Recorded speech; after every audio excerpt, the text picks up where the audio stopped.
বৈষম্যহীন অর্থনীতি তৈরি করা বর্তমান সরকারের লক্ষ্য বলে মন্তব্য করেছেন পরিকল্পনা মন্ত্রণালয়ের প্রতিমন্ত্রী জোনায়েদ আহমেদ সাকি।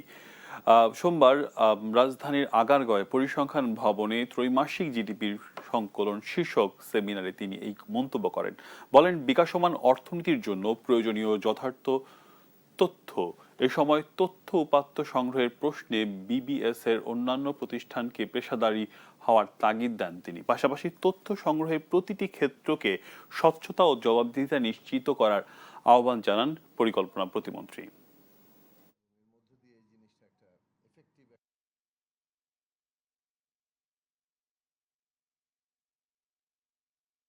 সরকারের কমিটমেন্ট সত্যিকারভাবে মানুষের জীবনে উন্নতি করা, যাতে করে সেটাকে একটা আমরা সেটা টেকসই হয়, সেটা সত্যিকার অর্থে মানুষের জীবনে পরিবর্তন আনে, সত্যিকার অর্থে আমরা উন্নতির দিকে যাই এবং একটা বৈষম্যহীন অর্থনৈতিক উন্নত ব্যবস্থার দিকে আমরা অগ্রসর হতে পারি।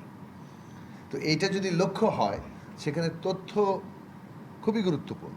বিশেষভাবে একটা বিকাশমান অর্থনীতির জন্য তথ্যর উপরেই কিন্তু দাঁড়াতে হবে।